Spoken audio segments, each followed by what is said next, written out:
8 de la mañana con 41 minutos, 8 con 41 minutos, en Punto Noticias de Radio Pichincha. Saludamos con nuestro tercer y último invitado. Se trata del señor René Peralta, presidente de la Asociación de Jubilados Ferroviarios del Ecuador, que nos acompaña de manera presencial en nuestros estudios. René, ¿cómo está? Buenos días, bienvenido. Le acompañamos a Alexis Moncayo, quien le habla a Licenia Espinel. ¿En qué momento se encuentra, en qué estado está el proceso de pago de jubilaciones a los extrabajadores de los ferrocarriles del Ecuador? Un gusto saludarles, muchísimas gracias. Esa anuencia para con nosotros, los viejitos jubilados. Sí, estamos en una situación un poquito bastante difícil, por no decir un tanto desesperante, porque son ya 21 meses que nos adeudan, no nos han pagado nuestras jubilaciones patronales. El decreto ejecutivo que el señor presidente Moreno lo extingue a Ferrocarriles, prácticamente el día 57 del mes de mayo del 2020, deja prácticamente en indefensión nuestra situación, porque no es claro en su posición, en su manera de expresarse en ese decreto, qué es lo que pasará con los jubilados. Y es por eso que desde el mes de octubre del 2020 hasta la presente fecha no hemos cobrado nuestras pensiones jubilares.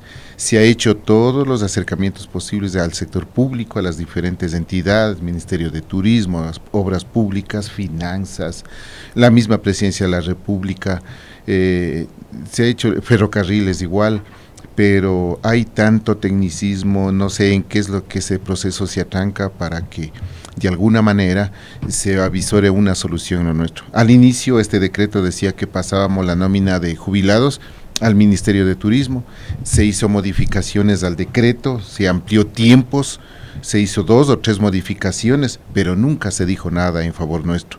Entonces hemos llegado a una conclusión, tuvimos la suerte de tenerles a todos los involucrados el 10 de marzo en una mesa redonda en el Ministerio de Obras Públicas, en donde ellos se comprometieron que en 45 días nos darían una solución, haciendo una reforma al presupuesto del Ministerio de Obras Públicas, donde se incluiría pues una partida presupuestaria en favor nuestro, pero usted ve, eso se cumplió el viernes 20 de mayo, esos 45 días, pero no hay visos de solución, no sé qué es lo que pasa, y es por eso que nosotros el día de hoy vamos a hacer ese plantón en la desesperación que nos encontramos para ser escuchados por el señor presidente de la República, quien aspire o tenga pues esa benevolencia de poder solucionar nuestro problema. Hay muchas familias que estamos en una desventaja total. ¿Cuántas familias, René? 400 familias ferroviarias, de los cuales, estimados señores periodistas, hay 15 compañeros fallecidos por falta de alimento, que medicinas, que no han cobrado igual que nosotros nuestros haberes, y que ese pequeño mensualito ha servido para hacer una base de subsistencia nuestra y que no ha sido pues entregado de buena manera, como les digo, hasta el día de hoy, y eso ha permitido de que nuestros compañeros sufran pues situaciones altibajos en cuanto a su salud. Usted hablaba, René, de la jubilación patronal, es decir, que ustedes están cobrando la jubilación del IES, no cobran ningún tipo de jubilación. Eso también debo aclarar una situación, no todos tenemos ya los 60 años. Hay un 40% que no cumplimos los 60 años y que estamos aportando al seguro para, cuando cumplamos los 60 años, jubilarnos por el seguro. Entonces solo vivimos de esta pensión. Es igual también nuestros montepíos, nuestras viudas, que igual no están cobrando. Somos 400 familias que estamos en esta desventaja. Entonces aquí vemos y pedimos por este medio, ojalá el señor presidente de la República o algún funcionario público que tiene que ver con esto, acoge este pedido. Son 400 familias. ¿Cuánto les adeudan en total? ¿A cuánto asciende la deuda? Más o menos el monto de lo que Ferrocarriles hace el análisis económico, nos asciende a unos $2.400.000. Nada, además. Así es. Entonces ahí se ve claro la falta de un poquito de buena voluntad. ¿Cuánto tienen en reservas ya?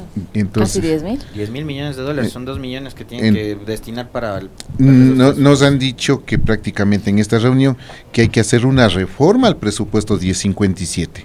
Entonces está ya el borrador de esta reforma, está todos los análisis técnicos, financieros, jurídicos en la Presidencia de la República, donde el señor secretario de la Presidencia, secretario jurídico, el doctor Fabián Pozo.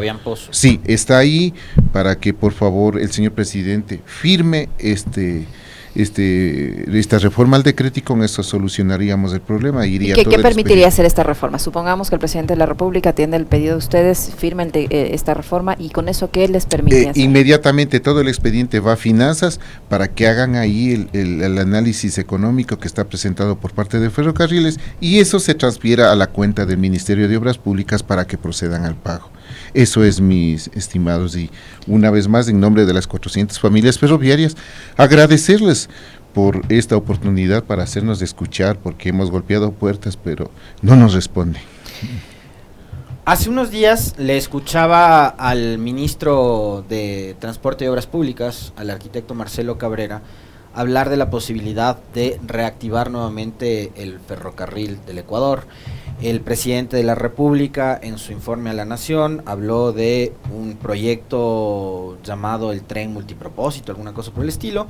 Bueno, Lenny Moreno también habló del tren playero, pero digamos el tren multipropósito podría ser en buena medida, digamos, la reactivación de lo que fue en su momento el ferrocarril del Ecuador, ¿no es cierto? Así es.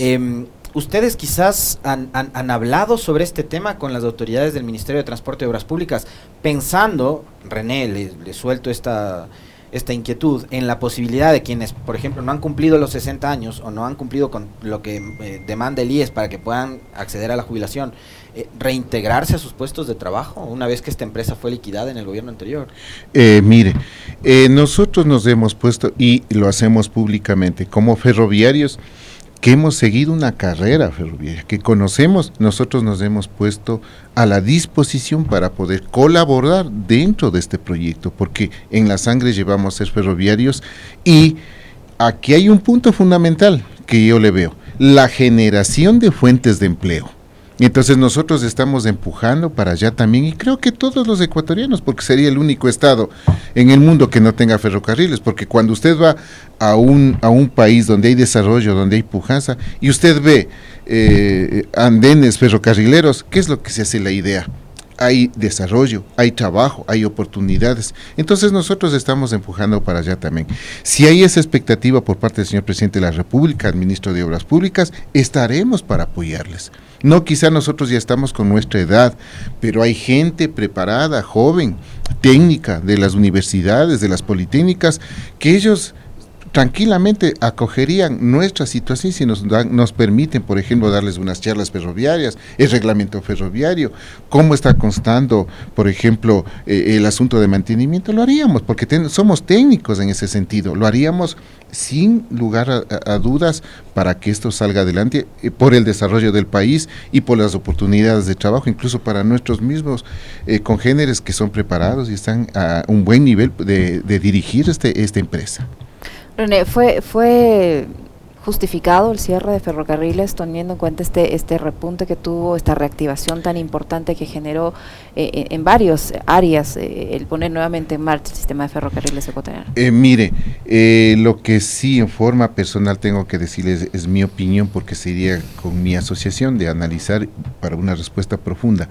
En mi opinión, prácticamente lo que la empresa estuvo un tanto mal dirigida, o sea, no llegaron los entes, los componentes adecuados para hacer una buena administración en ferrocarriles en relación a lo que es turismo, en relación al propósito de lo que es un ferrocarril, la modalidad que tiene, trenes mixtos, trenes de carga, entonces hacer diferentes tópicos de servicio donde podrían salir adelante. Nosotros les hemos dado muchas ideas. Pero ganaron premios claro, internacionales, el tren crucero ganó premios internacionales. Claro, ¿por qué ganaron esos premios? Porque prácticamente la infraestructura ferroviaria es de primer orden, con durmentes de hormigón, locomotoras buenas, coches buenos de primera, de segunda, entonces había una buena situación de demostrar que podíamos hacer turismo.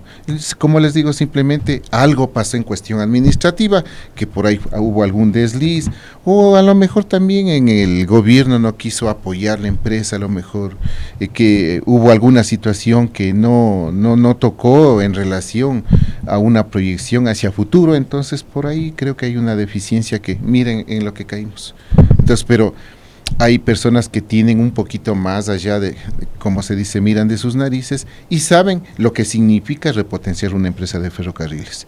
Es más, hemos escuchado, no oficialmente, sino extraoficialmente, que hay empresas interesadas y hay una de ellas incluso dice que quiere hacer 3 puertos. Uno en el puerto Bolívar, otro en Guayaquil y el otro en el puerto de San Lorenzo que ya tenemos. Y con eso generarían incluso unas 35,000 plazas directas de trabajo.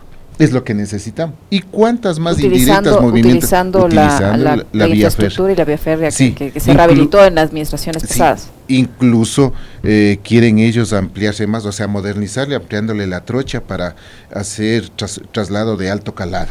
Entonces es muy bueno para el futuro de nuestro país, muy bueno, entonces apoyamos en ese sentido. Ahora me comentan por interno, digamos, que el cierre de ferrocarriles del Ecuador no es el cierre de una empresa más del sector público. O sea, hay que pensar en lo emblemático que es el ferrocarril para este país. O sea, es la obra de infraestructura probablemente más emblemática que tiene el Ecuador. O sea, ni ningún aeropuerto de hoy en día, ni ningún puerto, nada se asemeja a la locura que se le ocurrió a Eloy Alfaro hace tantos años, ¿no? Con Harman era, ¿no? Archer Harman, el ingeniero. Entonces, desde el punto de vista histórico incluso, yéndonos más allá de los temas legales, el haber cerrado Ferrocarriles del Ecuador es una afrenta contra el patrimonio de este país. E incluso, o sea, digo, está el tema legal, está el tema histórico y está el tema humano. O sea, Ferrocarriles del Ecuador, René, y yo quiero entenderlo así porque yo tuve la oportunidad en un par de veces de hacer un recorrido en el ferrocarril turístico, que probablemente sí se le podía haber utilizado para otro tipo de asuntos también logísticos, de transporte, etcétera, pero yo me fui de paseo, ¿ya? Y no están solo ustedes, no eran solo los trabajadores ferroviarios, Licenia. No sé si tú alguna vez... Es la economía que mueves el entorno. Exactamente. Entonces, en cada parada, en cada pueblo, en cada rincón, parroquia, etcétera, de este país, donde había una estación del ferrocarril, la economía de ese lugar giraba en torno a este proyecto tan importante para el Ecuador. Entonces, hay incluso algunos recursos de orden constitucional que se presentaron cuando el impresentable de Moreno decidió cerrar la empresa, como para que se impida que se cierre Ferrocarriles del Ecuador. Sí. Entonces, yo le insisto en esto, René, quizás su lucha, que es absolutamente humana y legítima, reclamando los haberes que les pertenecen a ustedes, 400 familias. Por derecho. Tendría que ir incluso un poquito más allá. Así es. Es decir, no solo que nos paguen, sino que reactiven un patrimonio de los ecuatorianos. Sí, así es. Y al inicio comencé manifestándole que prácticamente se generaría fuentes de empleo directas. Les dije también que donde usted ve ferrocarriles y andenes ferroviarios, significa pujanza, desarrollo, oportunidades. Y yo quiero dejar categórico esto: el ferrocarril ecuatoriano significó la unidad nacional. Eso dijo el viejo luchador, la unidad nacional. Sierra y Costa. Y Sierra y Costa. Mundos absolutamente lejanos. Distantes. Claro, unirse por medio de sus productos, por medio de sus cosas, sus situaciones culturales. Fue un desarrollo muy amplio que se dio con Ferrocarriles del Ecuador. Una historia muy bonita donde dejaron muchas vidas los que construyeron, nuestros antecesores, los que estuvieron ahí. Entonces fue algo hermoso. Entonces yo algún rato manifesté en otra entrevista también, no quisiera pasar a ser parte de la historia negra de este país al sentirme de que fui el causante de un cierre de una empresa que significa desarrollo, prosperidad, que significa oportunidades. Entonces nosotros estamos, señor periodista, estamos aportando Alexis, con lo que más podamos. Alexis, estamos aportando para que el ferrocarril resurja. Hemos hecho contactos, hemos vendido ideas, hemos hecho salitas para poder, conversatorios con gente que está interesada, para dar todo nuestro contingente. ¿Quién sabe de ferrocarriles? Los que hemos hecho carrera ferroviaria. Aquí estamos y lo hacemos público. Cualquier ONG, cualquier persona, cualquier periódico, cualquier situación en cuanto a turismo, coméntenos. invítennos, tenemos libros, tenemos muchas cosas para poderles demostrar lo que les estamos diciendo y qué significa esta empresa y qué es el desarrollo en lo cual ahorita necesitamos y las fuentes de empleo, oportunidades que mucho necesitamos hoy en día. Una alianza público-privada, René, podría funcionar para reactivar el ferrocarril, sí. Por ejemplo, porque fue cerrado por cuestiones más que económicas, políticas, lamentablemente, que hay que reconocerlo, que fue por un odio político. Y ahora en este último tiempo la Contraloría ha puesto también la mira sobre el tema de los ferrocarriles, que según sus exámenes, la Contraloría dice que hay pérdidas millonarias en las obras del ferrocarril. Dice que en la rehabilitación de 7 tramos del ferrocarril no se repusieron alrededor de 175,000 durmientes, lo que habría generado pérdidas por 10 millones de dólares. Ustedes que fueron parte de esta empresa, ¿es así o ahí tiene una visión sesgada la Contraloría? Claro, o sea, si es que hay informes, si es que hay estudios, si es que hay un seguimiento que ellos han hecho y están prácticamente trabajando en ello, entonces para eso hay las leyes, Contraloría, jueces, que quienes tendrán que ver quienes cometieron sus errores y tendrán que pagar como corresponde, como debe de ser en una función pública. Si alguien comete algún error, comete algún desliz, no se apega a la ley, se va por encima de la ley, pues tiene que asumir las consecuencias. Entonces igual Contraloría pues ha detectado eso, pues tiene que hacerlo con todo el deber y con todo el derecho que corresponde, dar una buena razón de qué es lo que ha pasado con los dineros del país. Eso sería. Así es. Ajá. ¿Cómo fue su experiencia, René? Cuéntenos un poquito ya para ir cerrando, quizás también que la gente sepa lo que significaba ser un trabajador de los ferrocarriles del Ecuador, su experiencia, ¿cuántos años estuvo? ¿Cómo vivió sobre todo esta última etapa en que el ferrocarril cobró vida? Sí, nosotros fuimos parte, yo en mi caso entré en la empresa en el año, como meritorio, o sea, hacer una pasantía, en el año 82, 83, nosotros íbamos para poder seguir aprendiendo y poder con eso graduarnos de nuestros colegios. Entonces, nosotros veíamos que había esta oportunidad, había esta opción y fuimos avanzando. En el año 84 se dio un concurso de merecimientos y oposición para entrar a trabajar 8 trabajadores en el área de talleres de ferrocarriles. Entonces, donde nosotros tuvimos la oportunidad, concursamos y salimos ahí 8 ya funcionarios, digamos, con partida presupuestaria, con todo para poder laborar. Desde ahí hasta el año 2011, donde fue que prácticamente nos votaron, hicieron el despido intempestivo. Entonces, desde ahí es lo que en estos 27 años, como dice el Código de Trabajo, como dice prácticamente tenemos un contrato de jubilación y Montepío, llegamos a jubilarnos la mayor parte. Entonces, pero había este despido, lo hacían con el único fin de poder entrar en un proceso de que ya la gente con añitos de vida dé paso a nueva gente, y es lo que se hizo. Pero como les digo, reitero, por ahí hay un desliz de mala administración, de mal llevarle a la empresa, que a su debido tiempo pues tendrán que asumir esa responsabilidad como corresponde bajo la ley. Entonces es lo que llegamos a esta realidad. Sí, trabajé 27 años netos en ferrocarriles, dejé toda mi juventud, mi conocimiento y a mi adultez también para poder desarrollar. Ser ferroviario ha sido una situación bastante saludable. ¿Por qué le digo esto? Y nos enorgullece en el sentido bueno de la palabra, de que para nosotros, con esos salarios bajos que siempre ganamos en el sector público, lo único que nosotros nos sentíamos un placer, una satisfacción y una gratitud es cuando pasa el convoy, el ferrocarril, que la gente salude, nos alce la mano, oiga el pito.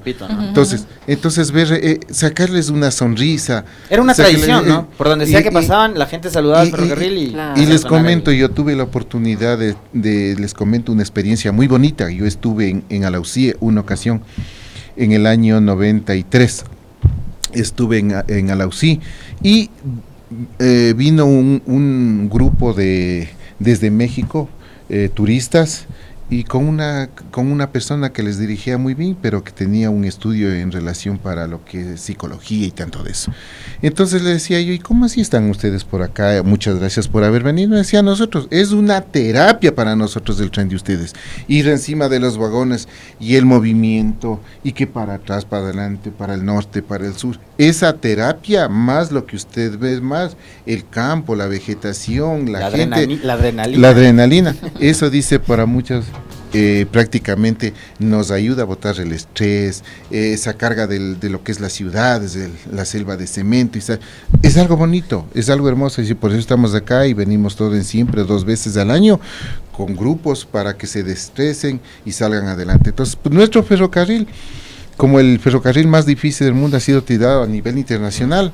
Aquí estamos para poder de alguna manera pues nuevamente vender esa idea, y aspiro y les propongo a ustedes también, no se olviden, esto es con el compromiso, el trabajo, la anuencia de todos para poder sacar adelante, porque todos vamos a ser beneficiados, y qué mejor que vengan divisas cuando hoy más necesitamos repotenciar todo el área de lo que es turismo a nivel de ferrocarril, y el resto por añadidura se va dando. Correcto. Como usted ha dicho. Bueno, muchísimas gracias. A usted, en nombre de las 400 familias ferroviarias, quiero hacer un llamado nuevamente al señor presidente de la República, Guillermo Lasso, de que nos ayude con la firma de la reestructura de ese decreto, el 1057, donde prácticamente saldremos ya de alguna manera, tanto para el Estado como para nosotros y para la misma empresa, con una satisfacción de haber cumplido. Es más, nosotros incluso hemos propuesto ya para que haya una solución definitiva para ya no estar en este tipo de